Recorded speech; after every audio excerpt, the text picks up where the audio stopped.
Golden State Media Concepts Fantasy Football Podcast is your one-stop shop for fantasy football news and advice. Can't decide on who to draft on the first round? Going gaga on how to line up your team. Got you covered. Traditional league, dynasty league, PPR league, IDP league, even daily fantasy football league. Join us as we break down all the questions of fantasy football. It's the Golden State Media Concepts Fantasy Football Podcast.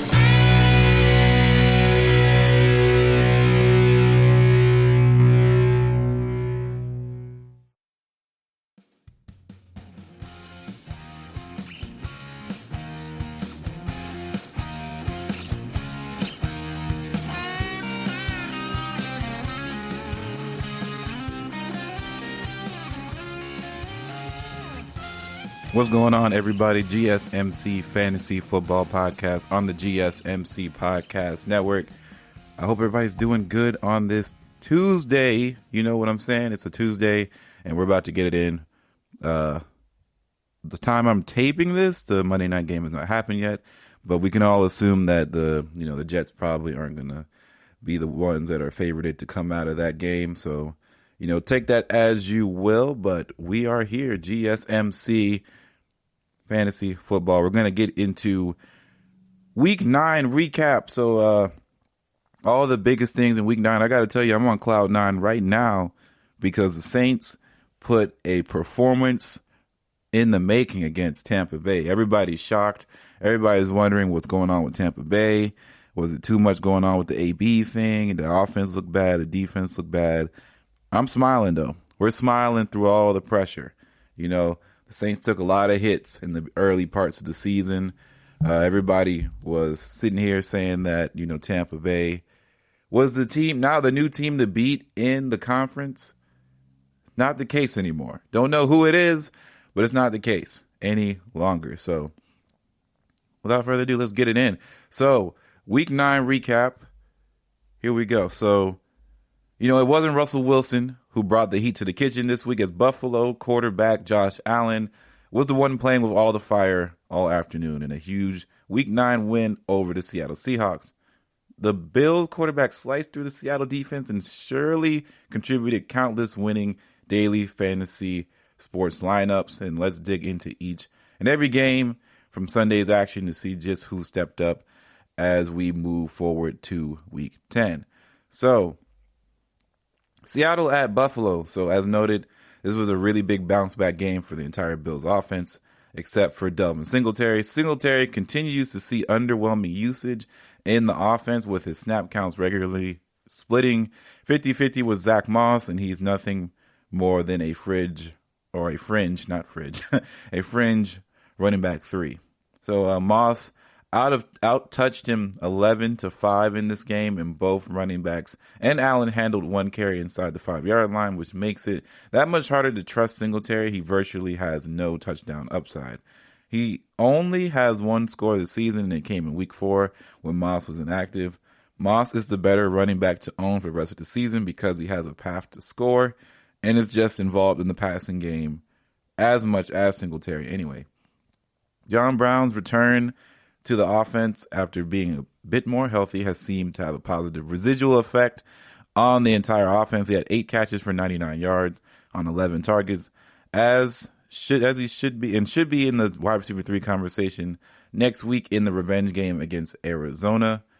The DJ Dallas experience was definitely reached at its last hurrah, so Dallas scored a touchdown that salvaged his fantasy performance, but unlike last week, he did not dominate the snaps. He played 20 snaps, 11 less than Travis Homer, and just 7 more than Alex Collins. So Dallas just was 2 snaps on third down versus Homer's 10, and they both had exactly 9 touches. So there's no guarantee that Chris Carson makes his return next week, but Dallas is a prime sell high.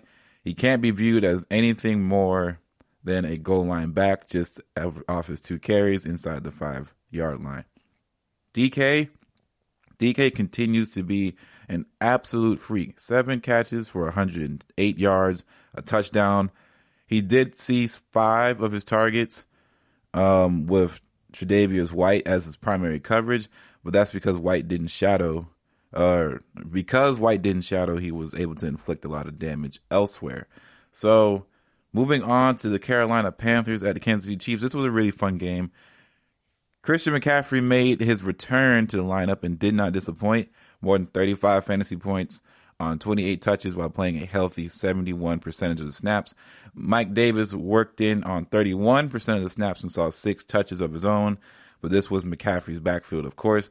That does not mean Davis needs to be thrown back on the waiver wire because McCaffrey is dealing with a rib injury that could sideline him for further time. Like, this has been fresh reported by the time I'm recording this. I don't know if any time slot has been announced by the time this will release. But as of right now, the looks of it is seeming like Christian McCaffrey might miss some more time with another injury. Unfortunate for all the CMC owners who are ready to unleash pain amongst the rest of the league. But unfortunately, that's not the case as of right now. Curtis Samuel, though, has been balling out, and he balled out in back-to-back weeks.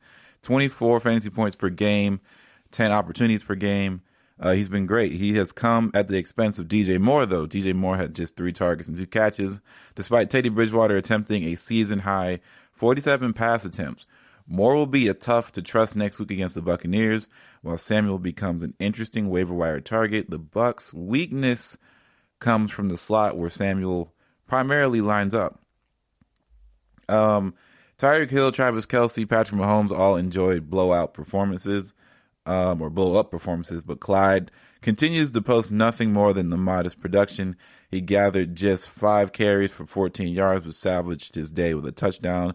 Le'Veon had 5 touches to, Clyde's 8.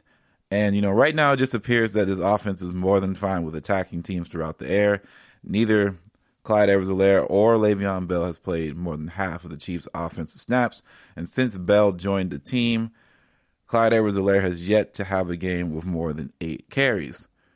Moving on from the Texans game against Jacksonville Jaguars, Jake Luton, he was definitely looking great. He looked nothing like a check down savant in his first NFL start. He hit DJ Chark on a long 73-yard touchdown and opened the game up. And Chark finished with 146 receiving yards.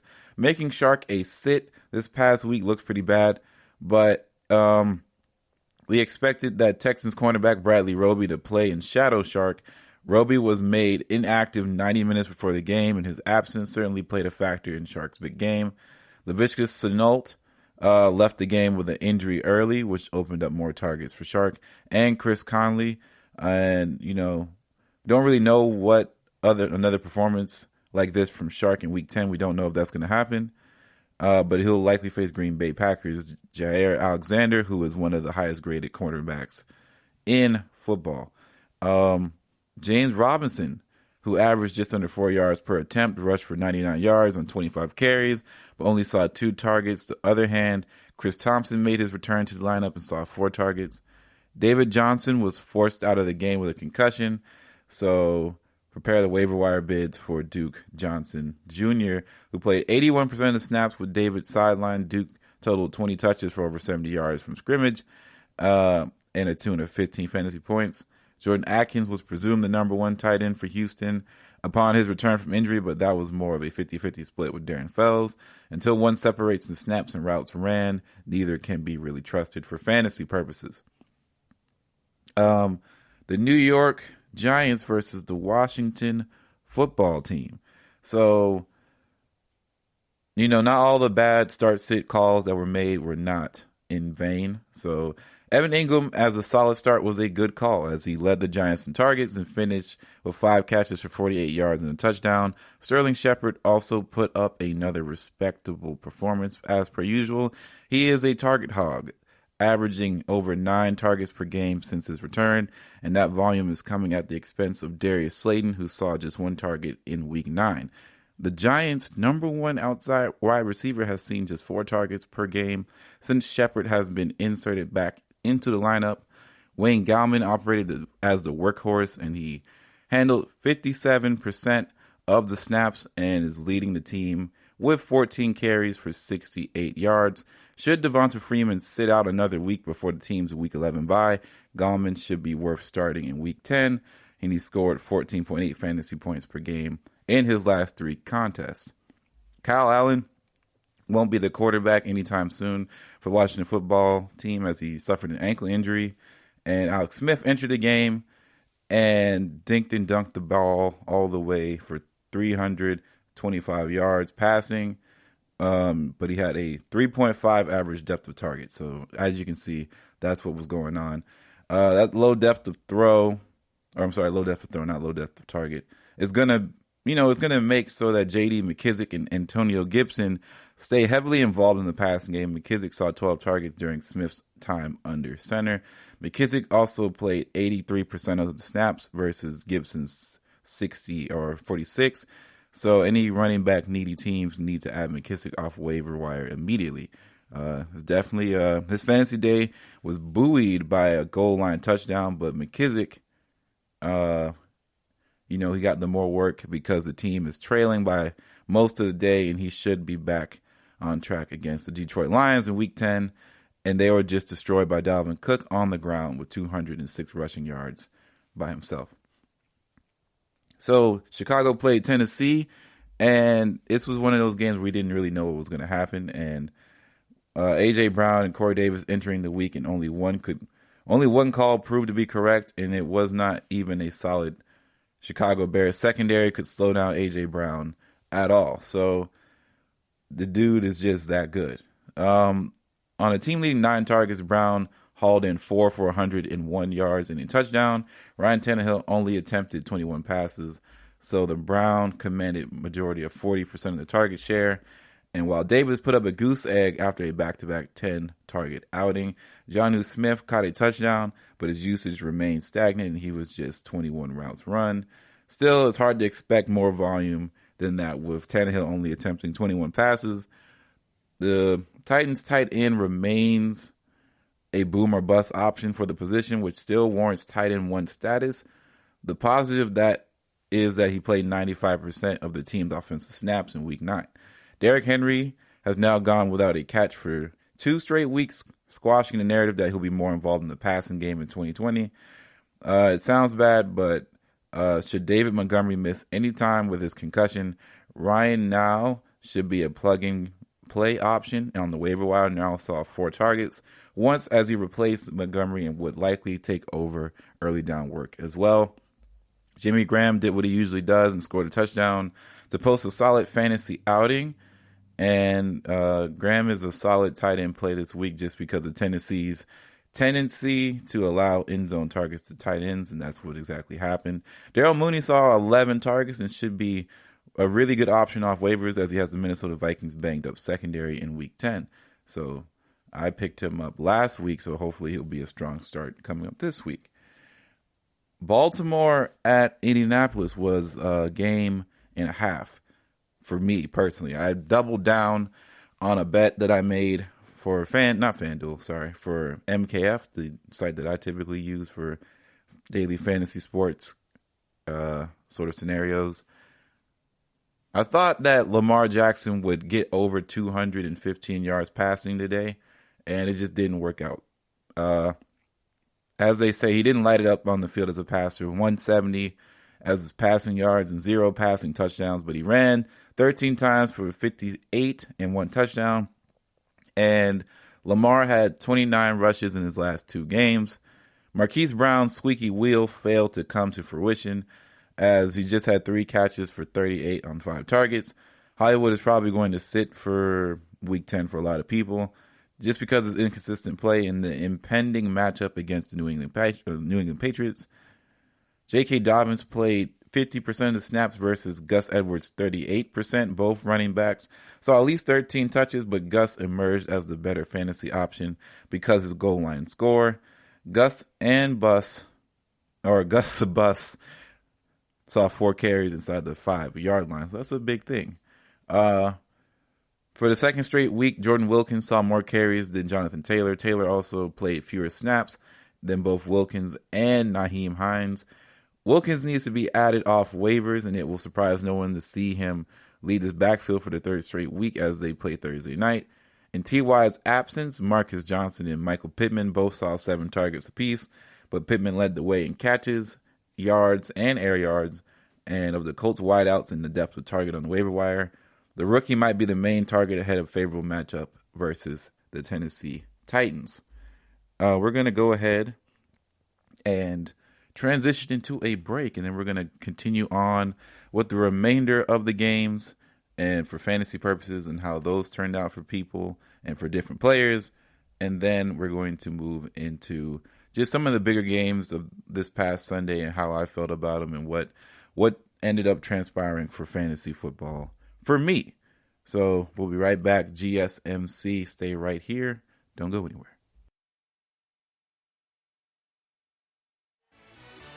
Are you looking for the very best NFL and college football podcast? Then check out the GSMC Football Podcast. Get the latest football news both on and off the field. From the NFL Draft to trades to the rumor mill to the NFL Combines. They got you covered. That's GSMCpodcast.com/football-podcast. Get updates on college rivalries, game day insights, and much, much more. It's football talk the way you want it. This show eats, sleeps, and breathes football. Don't forget to like them on Facebook and follow them on Twitter. Visit GSMCpodcast.com for more info.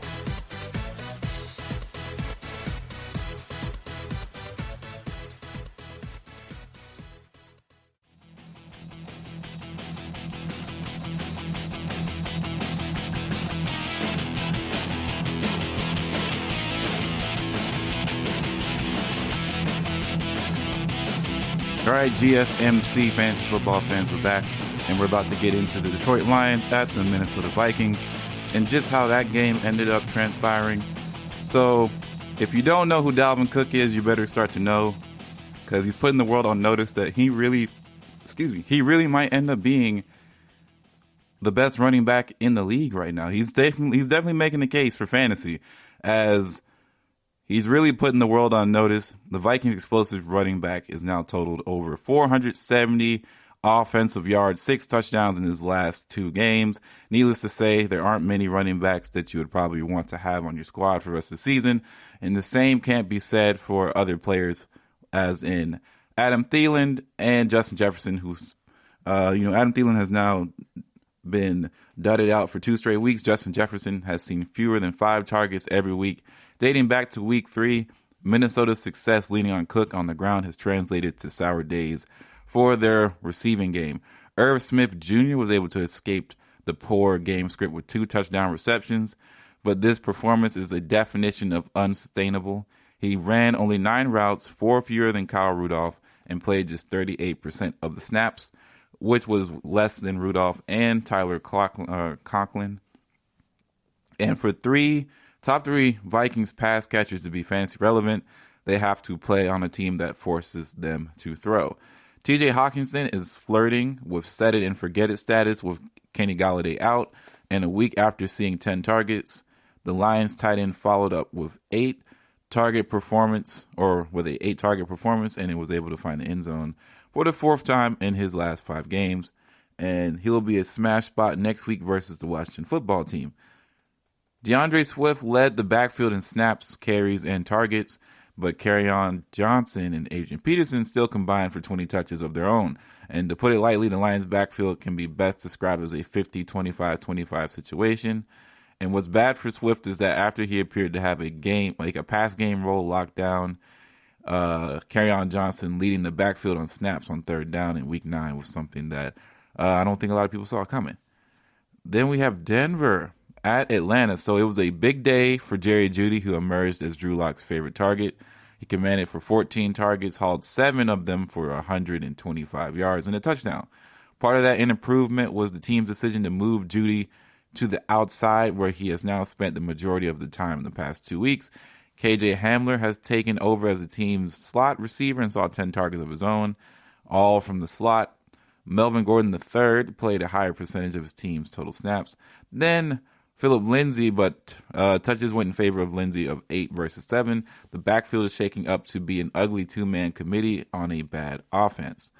The Atlanta Falcons coaching staff said this week that Christian Blake would replace Calvin Ridley should the latter not be available on Sunday. Ridley did not play, but that to the shock of many, it was Olamide Zacchaeus, I think that's how you pronounce his last name, who ran all of Ridley's routes, and he ended up leading the team in receiving yards in 103, so go figure. Hayden Hurst led the team with 9 targets and starting to slowly become a reliable tight end starter, and he posted a double-digit fantasy points in his last 4 games.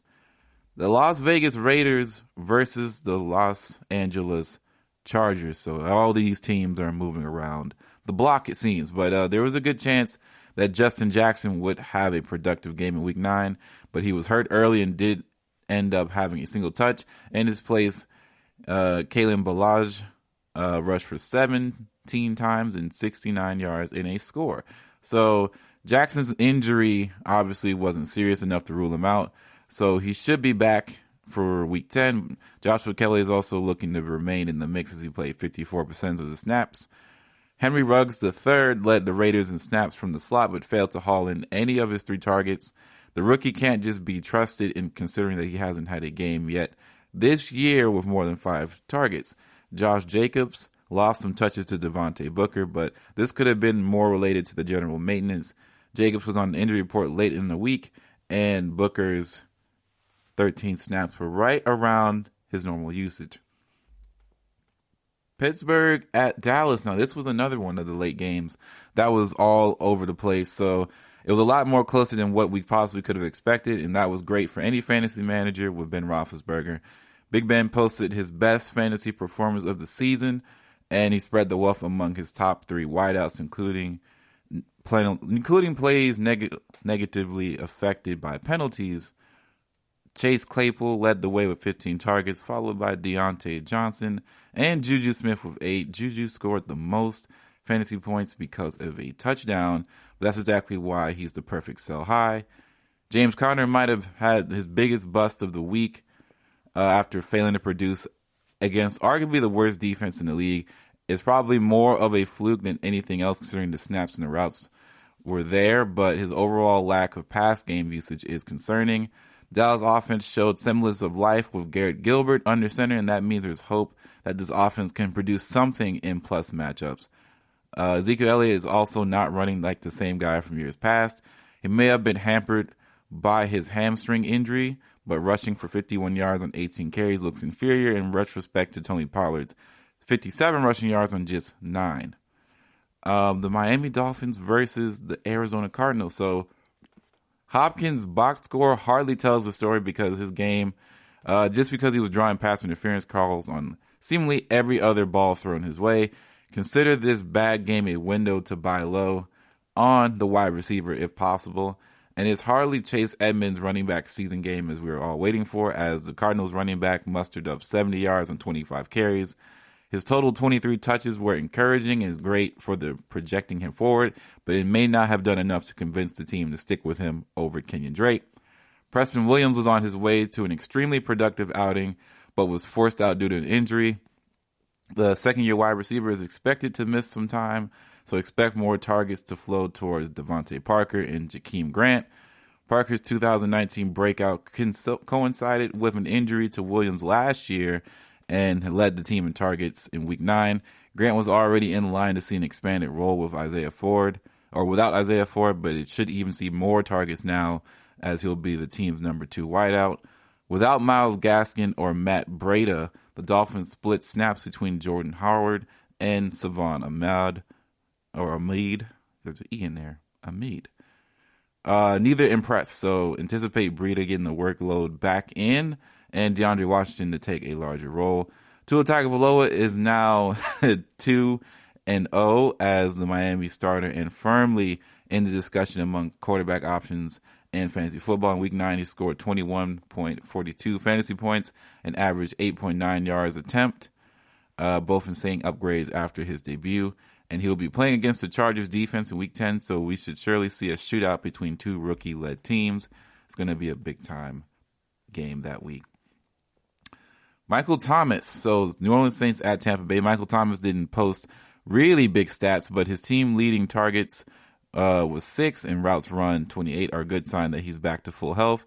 His return did mark an end of Jared Cook's hot streak as the tight end saw just 3 targets. Cook is going to be a much tougher to trust with both Thomas and Emmanuel Sanders back in the mix.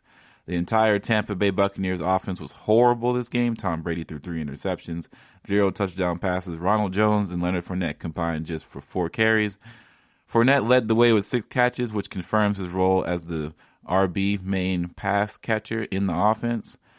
Antonio Brown ran 36 routes and played 76% of the snaps, both just slightly below Mike Evans and Chris Godwin. The target shares were even across the board, but Brown's usage in his debut bodes well for his fantasy value moving forward. Rest of the season, the trio of Bucs receivers ranked Godwin, Evans, and Brown. So we'll try and figure that out. But that is what transpired, man, for Week 9. Good recap there. So let's go ahead and cover some injuries, as there's a bunch of people around. This is going to shift your ways of looking at the waiver wire. So each week, we try to talk about injuries from Thursday nights to Sunday night's game, and the injuries are fluid, so make sure you're following up on what's happening. So there was no injuries during the Green Bay San Francisco game, surprisingly, because San Francisco has been beaten up almost to death, really.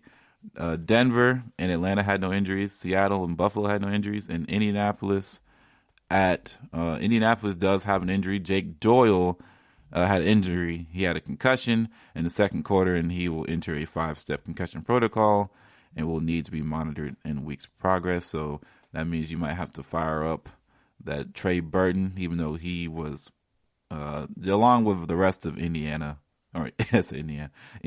it was not the greatest performance.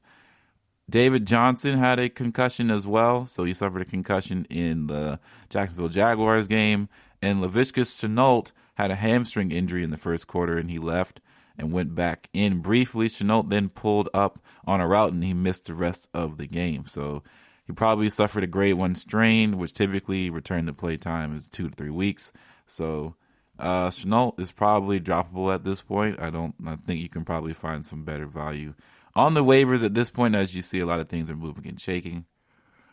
Christian McCaffrey had a shoulder injury in his game against Kansas City, and it looked like he landed hard on the shoulder, but he suffered a mild AC or SC joint sprain. A-grade sprain. Return to play timeline is now 1 to 3 weeks.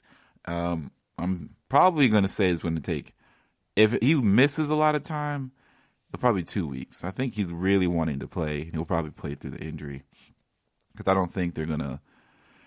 I think he wants to get out there and try and get something in this division and make a playoff run. But at the same time, though, taking that loss to Kansas City was not going to get it done. David Montgomery, so he got an injury against the Tennessee Titans.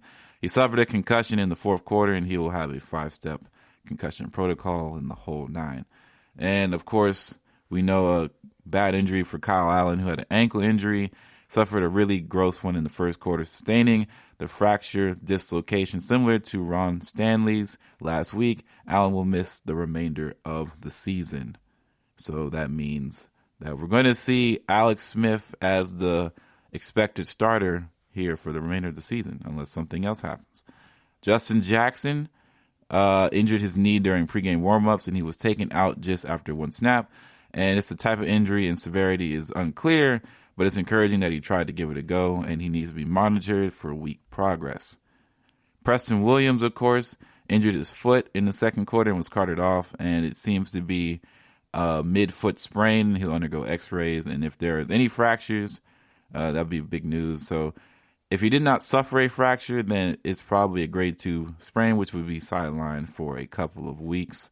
So he might be droppable as well, and you might need to look for Grant in order to pick up maybe some of his wide receiver 2 touches in that offense. Brady Roethlisberger injured his knee in the second quarter, and he got rolled up on by a defender, but finished the drive and threw a touchdown pass. After the drive, he limped to the locker room. It seemed that he suffered a mild MCL sprain and could be able to come back in the second half with a brace or tape. He did return to help the Steelers come from behind and win the game. And we do not expect Big Ben to miss any time, but it depends on how his knee reacts. And if he were to miss time, it would be along the lines of a grade 1 sprain, which would be 1 to 2 weeks potentially. and there were no injuries in the New Orleans Saints Tampa Bay game. So that's all that has to go with, man. So Week 9 NFL fantasy football things are getting fantasy football is getting really tough now. I'm on the verge of losing 2 weeks straight in my ESPN league, which really could be a downfall. Like, I really shouldn't have lost last week, unfortunately, but this week it was given. I've met up with the guy who owns Tyreek Hill and Devontae Adams, and they both put up 33 fantasy points respectively. It was going to be a tough uphill battle from the get-go. And on top of that, I didn't start my best guy. So I second-guessed myself. I put some people in my lineup that I probably shouldn't have, and I suffered for it. So that's on me.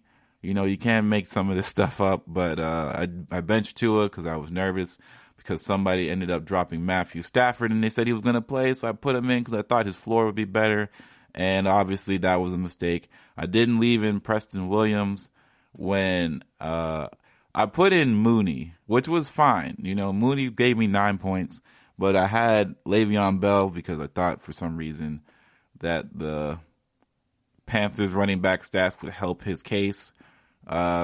Rest assured that Le'Veon won't be seeing my starting lineup again. It's just, I don't even know if he'll be on my team.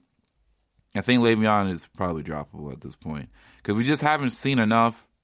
And there's other running backs that are in committee systems that give you more value. And it's just getting out of hand. I'm just not a fan. I don't think anybody's going to trade for Le'Veon in my league anyway, because it just was it was a rough, unfortunate events. I left the trade up, and the guy took it, and I forgot to decline it, I suppose.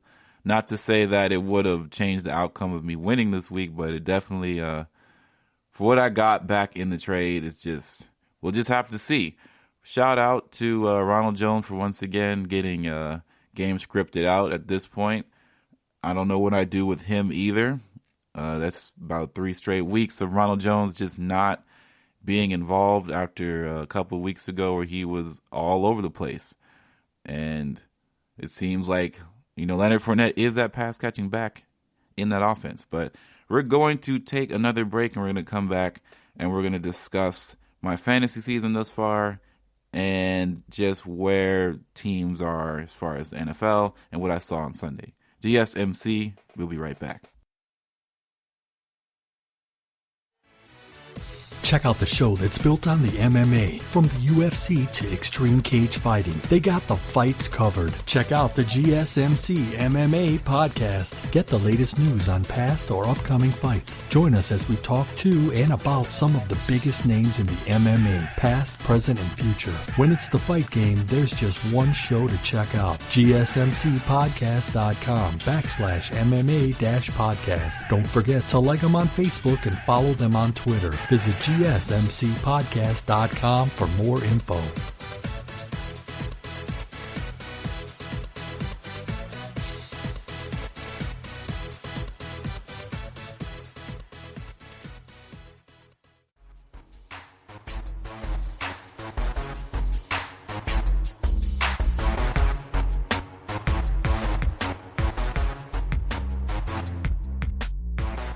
All right, GSMC Fantasy Football people, my people.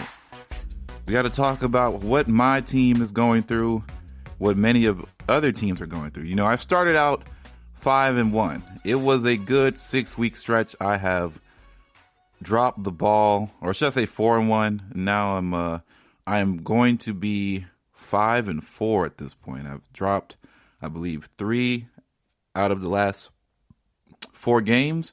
And it's not looking good, man, you know. It's not looking good at all. I think with the team that I have constructed, there's potential. I just don't know where everything is, you know. I still have Alvin Kamara. I have Michael Thomas, who finally played, and he was decent. I think Mooney has a chance to be a really good guy. I think my biggest issue for right now is finding a tight end that I can at least play consistently per week and not have to worry about it. And of course, figuring out I need to figure out a new defense, because I think it's time to put Kansas City to rest. And for some reason, I'm seeing that the Dolphins defense is in fact available. Strange. Not to sit here and say that, the Dolphins defense is going to change my life, but I do have some stuff I need to change as far as waivers and picking some guys up. And I can't do that technically because it is not in fact Tuesday. So I have to wait. But I need to figure out a tight end situation. And as of right now, I don't have a good one. Maybe Dalton Schultz. So Dalton Schultz had a decent day, and he is one of their better options. And if Gilbert figures something out, maybe we'll find a better day. I understand the Irv Smith thing, but like we said, the 2 touchdowns is probably not sustainable. And at this point, I just need a tight end that is going to get the job done. And I'm honestly really considering, from what I saw from last night, to pick up Taysom Hill. Because this guy is just animal. He's just crazy. Taysom Hill does really good things for the Saints, and I'd rather have a donut hole from Taysom Hill than have donut holes from other tight ends. And, having a 3-headed Saints monster on my team, where it seems like the Saints are kind of finding a groove here offensively, it could be pretty strong. And to be able to have him at tight end, and then I can not have to suffer and use him as a flex. And, he can't be, he's not labeled as a quarterback anymore, for real. So that might help me out. And I don't think people are checking for Taysom Hill like that because of just what he is in that offense, because it's really boom or bust. But at this point, he's basically Laviska Shenault, and Shenault is injured, and I already have Keenan Cole, who didn't really do much either. So I'd rather just hold out on this and might need to start cleaning out the bench. I still have Cam Akers on my bench, and hopefully he finds his way into the lineup. I might actually just, depending on matchups, I might end up starting Cam Akers over Ronald Jones. I don't think I want to run 3 running backs in my team, so take a running back at my flex spot, just because I don't have the running back pedigree to afford that. Tua Tagovailoa is going to start for me no matter what. That Matthew Stafford performance was really alarming, and it discourages me from looking at him further. We just got to hope that AJ Green finds his way back to greatness. He did not, of course, they're on bye, but they played Pittsburgh, so I don't know if that's a good call to play against them. But at the same time, we look what we just saw against the Dallas Cowboys. I don't know if he's a sit or a start guy, but just based off of matchup potential, I don't like that look. And of course, Preston Williams, he went and laid down on the sword for me, but he was on my bench. So it was unfortunate how that worked out. But what can I say? There's not a lot of production coming off of waivers, but there are some guys. Remember Michael Pittman, who I was so excited about? Well, he might still end up being decent. He does have a matchup against Tennessee. I think that's the guy that I'm going to try and target in the waivers, just to add some bench depth and reshuffle the wide receiver core that I had, because more likely than not, I started off pretty strong, but in times like this, you don't really know. Las Vegas. So there's going to be a Las Vegas Raiders versus Denver Broncos matchup, and I think that someone like KJ Hamler might have strong success in the slot routes. And although that offense isn't the greatest, I do think that this might work out. I'm not interested in people like Gabriel Davis. He had 4 receptions, but he had a touchdown. So that can only tell you one thing, and that is it's probably not worth it. For sure. It's probably not worth it. Week 10, the Jaguars play Green Bay, and we don't really know what exactly it's going to look like, but we can only assume that coming off of 8 catches for 52 yards, that Mike Conley is looking like he's going to be second on the team in all major receiving categories. And he did little of note outside of his long gain of 21 yards, but he still displayed a solid rapport with the replacement quarterback. And while Luton's expected to start again against the Packers, that means Conley might be someone to watch out for. So it might be some switching going on among all different other things here. So I just got to find the right guys. That's all it is. Because at this point, my team, the core is solid. I just have to find the right bench pieces to kind of mix things up. Because at this point, it's week 10. It's the last bit of trading that we can do in fantasy. So whatever your team is now, it is going to be stuck that way until people start dropping players and all the like. So it's going to be a tough scene. Predictably, right, it's looking like I'm going to be 5-4. Like, that is without a doubt the actual score there. And that means I'm probably going to be third again in my division, because I don't believe that certain individuals who are in my division are going to win. So there's a lot of potential winning and losing going on that is going to help me out for the long haul. So the guy who's right under me, he lost. And I believe another guy who is ranked 5, who is 4-4, took a loss. So he's negative now. So unless a few others do something in the division, it'll be different. Same time, though, there are 5 teams that are essentially 5-3 right now. So I got to check everybody across the thing and see where everybody's statistics ended up being. One of the top guys in the other division has taken a loss. So that's a big help for me, and it changes a lot. Unfortunately, a guy named Gildon Goofball, which is a funny name, he just played a guy who just didn't try, clearly, to do anything. And now he's going to get a decent spot.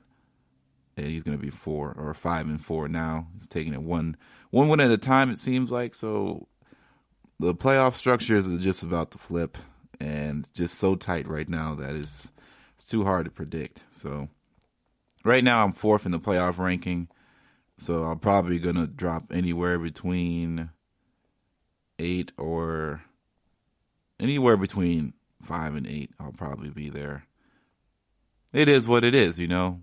Because in the Yahoo League, which looked a bit desolate, right? It seems like both my leagues just flip-flopped on me off a whim. But the league that I didn't do a lot of trades, haven't made a lot of lineup changes as far as my roster construction, I've come back strong in. So right now, I am 4-4. I'm now 5-4, and I'm slowly catching up. Everybody else in the division is everybody's just trying to find their own ways of getting all their ducks in a row. So top 2 teams in the division, or should I say in the league, because we don't have divisions, they went up against each other, and one of them had to win. So that's going to boost me up. The number 4 guy in the division, or I'm just going to say division, just to make it easier on myself, he took a win. The 3rd guy, I guess he just didn't set his lineup. Not too sure, but he had just a bunch of empty guys. So I'm not sure what's happening there, but I guess he just had a lot of bench spots that he needed to fill out, because he probably had a lot of people sitting out with a bye. So he just took a L on that. So as I've seen, there's going to be a few people moving up, and I think I might just end up landing in the 6th spot at this point. So not a lot of movement, but at least I'm staying up in the race. And I think it's going to be a 6-team playoff. So that's all I need to hear. And once I make it to the playoff portion of the league, that's when everything changes for me. So we'll get going. Justin Jefferson has been a weird play for me. I traded for him, and it hasn't necessarily worked out. I traded Clyde. I got off the Clyde train pretty early. And unfortunately for the guy who I traded against, who I played against, didn't work out too much for him. But at the end of the day, I think the Clyde trade made sense. Wasn't mad about it. And I think it would just go ahead and continue on that good looks, man. So, yeah. Fantasy football is so crazy to me because each week I felt like I have not figured out what exactly this league has to offer as far as entertainment. And this was probably the best Sunday I've had just watching football. I think there's a lot of good late games on. I was really fully immersed in the sport. But as far as a fantasy perspective, just wasn't great. So, like I said, let me go over this monkey knife fight. I had a bet for $10 on a 3-for-3 where I had to hit 3 things to get right in order to win money. I put in 10 to try and win $60, and unfortunately, I lost because Michael Thomas did not get over 6.5 receptions. He had 5. I was right on the Drew Brees. I was right on the Tom Brady. Tom Brady's line was 297.5 passing yards. Drew Brees was 278.5. Put the under on both of them. If I just bet the quarterbacks, would have won it. But I looked at the big money potential, and I said, that looked pretty green because I thought Michael Thomas would get more involved. And honestly, I blame Tom. Tom Brady ended up ruining any chance of me actually hitting this for real because that defense was just getting ramrodded and they couldn't score back. So it just eliminated the need to have your starters out there. They took the starters out midway through the fourth quarter. So by that time, it was no shot and it was done. I did hit on Kyler Murray and Tua Tagovailoa. I did a second half bet in their game where Kyler Murray would not get 160 yards passing in the second half. And I did Tua Tagovailoa less than 125.5, and I got that correct. I misstepped on a bet on a 3-for-3 with Justin Herbert, Derek Carr, and Kyle Allen, because Kyle Allen could not get 50 reception or receiving yards. That line actually, that whole thing changed because it was Kyle Allen receptions for some people, but I got receiving yards and I thought that'd be easier. But unfortunately, I missed on that. My friend Dario hit on that though. And the 2 biggest whiffs of the day, or 3 should I say, were I bet on the Phillip Rivers, Lamar Jackson line. And Phillip Rivers I bet less on because that Baltimore defense is insane. But unfortunately, Lamar just doesn't throw the ball, man.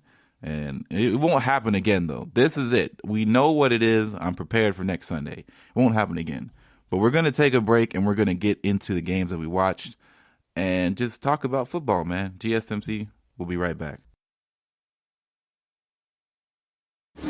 Check out the show built around the women of MMA. From the UFC to the extreme cage fighting, we got the fights covered. Listen. It's the Golden State Media Concepts Women's MMA Podcast. The latest news of upcoming fights, discussions of previous matches. Join us as we talk to and about the biggest names in women's mixed martial arts, past, present, and future. When it's the women's fight game, you know where to listen to. The Golden State Media Concepts Women's MMA Podcast.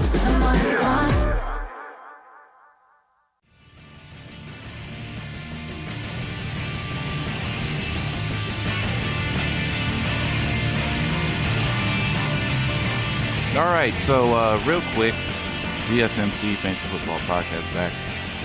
I got to talk about this Cam Newton thing because I think I'm going to make a live bet here, I guess is the best way to say it. I'm going to make something live here. I'm going to look at the lines on MKF and see what we got going on. This is the New England Patriots, New York Jets game, interdivision game, and the line is simple. We have a 206.5 line for basically both of these quarterbacks, and it does not get any better than this, right? This looks horrible, man. And I know the Jets are horrible, but I just can't see I can't see if the game doesn't need to be forced, right, in either direction. I think that Cam Newton is not going to have the best throwing day in his arsenal. I just haven't read anything. I haven't seen anything that makes me think that this is going to change. And I don't really like messing with receivers too much unless there is, I guess there's some sort of, I guess receivers are weird because if it's not receptions, which you can typically gauge, receiving yards can be up in smoke. I don't mess with receiving yards. Receptions are fun.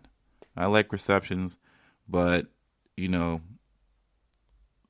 I'm going to put the unders on both Cam Newton and Joe Flacco, and I'm going to wager $5 in that, and I think that is going to be pretty green. I think that's a green bet. And if I get burned, congratulations, Cam. I don't think Joe Flacco, of all teams, is going to burn me.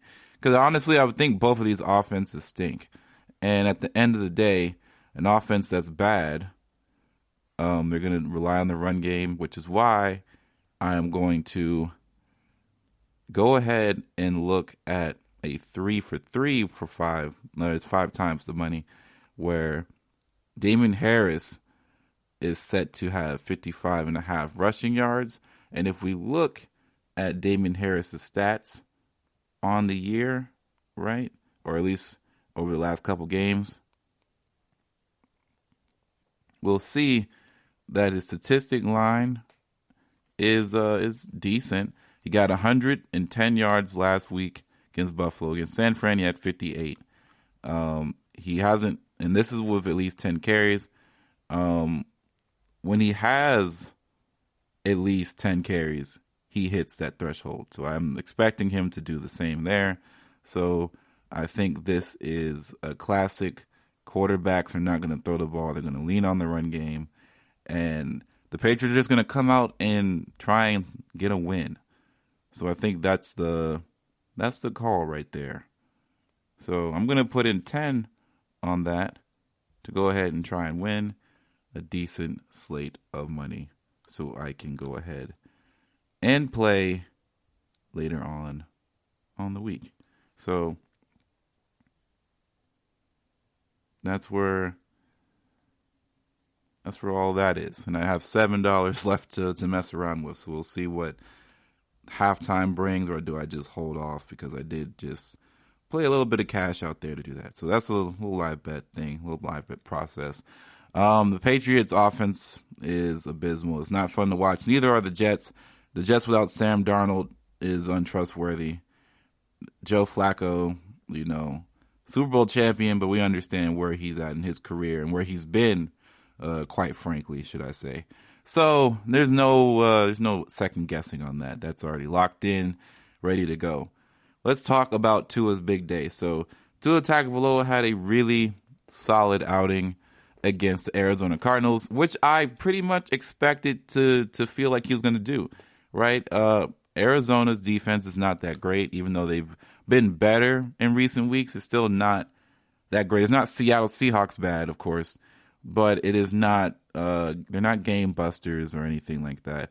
There's nothing really to be checking out for them defensively in the slightest, and that's just kind of where we've been at with them. However, the Dolphins offensively looked really strong, and Tua looked like he did, or what he was supposed to be advertised as coming out of college. Extremely accurate with the football, quick release, beautiful spirals, great decision maker. He looked like Drew Brees out there to me. Like, he was making decisions that I see Drew Brees make, and he took what the defense was giving him. He didn't try too many deep shots. And he just took his time and had really excellent ball placement. I said it last week too. Tua has this thing where if he's going to throw the ball to where either it's his receiver's ball or it's nobody else's ball.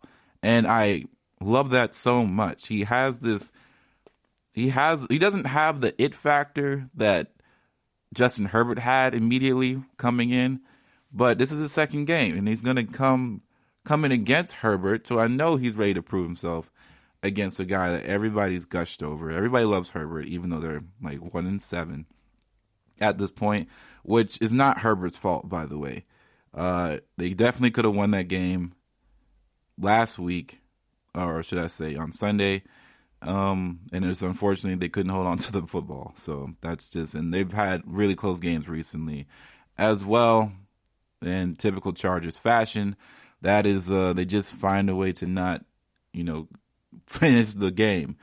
Kyler Murray was great too, by the way. Kyler Murray, he's sneaking up in the MVP conversation. It's no longer just a Russell Wilson race to the bottom. Josh Allen kind of exited the room a bit, but Russell Wilson and Kyler Murray are kind of going neck and neck right now, as far as I'm concerned. And everybody, and I guess Patrick Mahomes probably should be the leader, but we understand how this thing goes. We like the new toy, we like the new flashy thing, and second-year quarterbacks, man, they've been hot. Second-year quarterbacks, man, they've been hot right now. If you can buy in on the Kyler Murray MVP, I would do it. I don't know what the line is on that, but I think it would probably be. I don't think he's a favorite just yet. He might be plus 200 or something, plus 250. He might be somebody you want to go grind and try and snag a little chunk change on if you're a gambling savant, a gambling man of choice. But Tua looked good, and I can't wait to see what he does. Devontae Parker is going to be better. I think they're going to get better with time. And it's clear to see why this change needed to happen, because I'll be honest with you, I don't think Ryan Fitzpatrick comes in here and wins this game against Arizona. I think Tua, what he brings dynamically, he made a really big run that secured a first down that was able for them to finish the game. I don't know if Ryan Fitzpatrick does that, and I'm not trying to discredit what he did for the Dolphins thus far, but we knew what they were looking to get when they drafted someone like Tua, who, before injury, was thought to be a better prospect than Trevor Lawrence. So take that with what you will. I'm taking it to the bank, and I'm glad I have him on my fantasy team. I won't doubt him again. I saw the talent. I watched the talent for years, and I just said I just made a dumb mistake. Sometimes I don't feel like I'm always that smart at this fantasy stuff. I overthink too much, and that's what we all do. But Tua was good. Can't overthink that. Tua was excellent. And I expect to see great things coming very soon for him. Seattle, are they in trouble?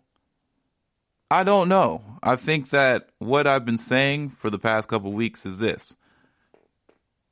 Russell Wilson was on an unbelievable tear for the first 5-6 weeks of the season.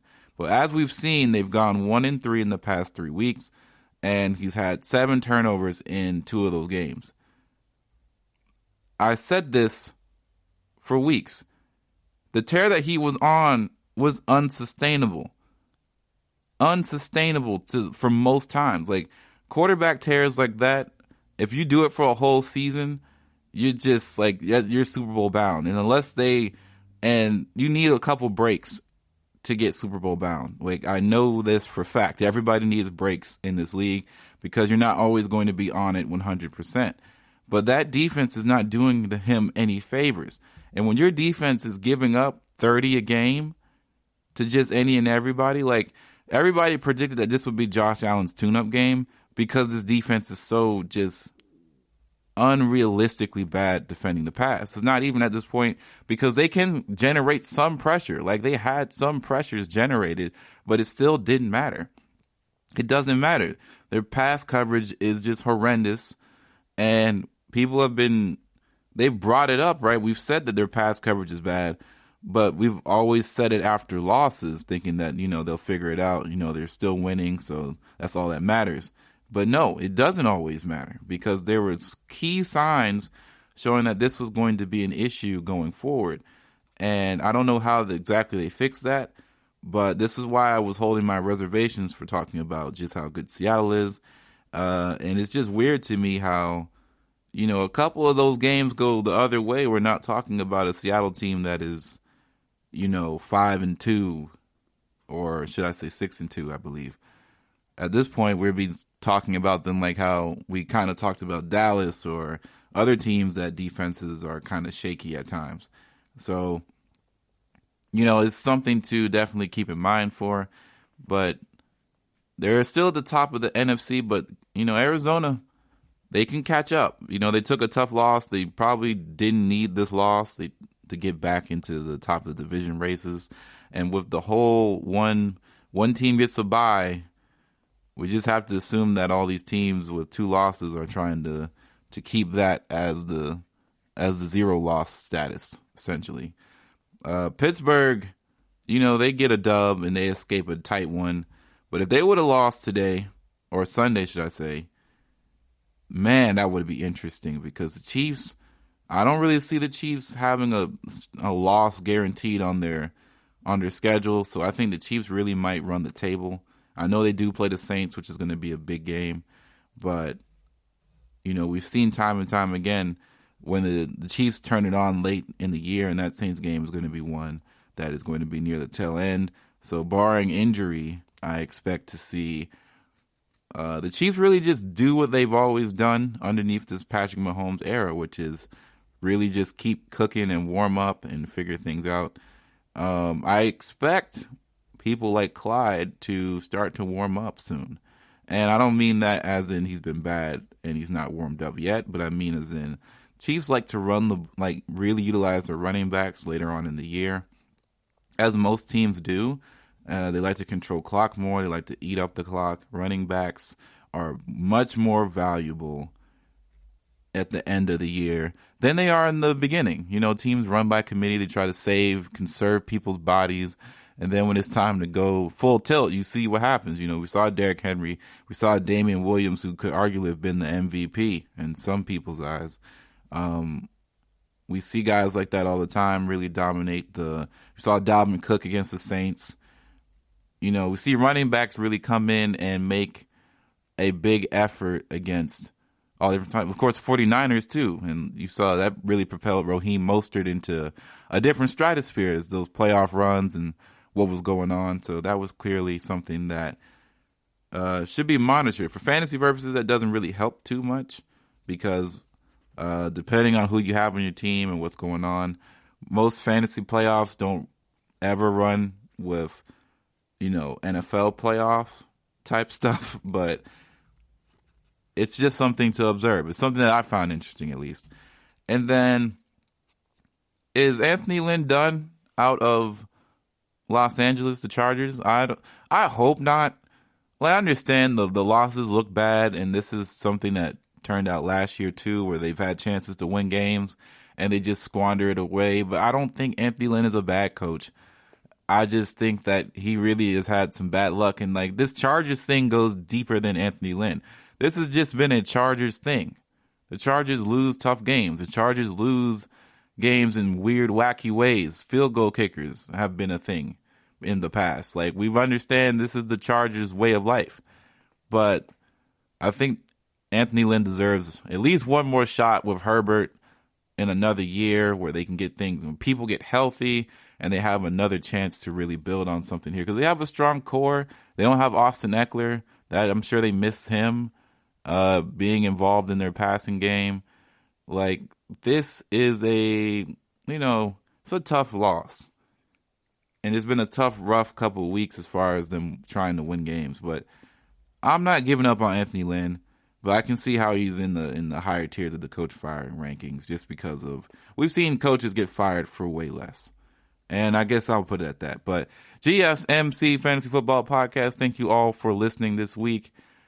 Don't forget to like, sub, share the podcast. And I'll see you all on Friday as well. GSMC, I'll see you all Friday. You've been listening to the Golden State Media Concepts Fantasy Football Podcast, part of the Golden State Media Concepts Podcast Network.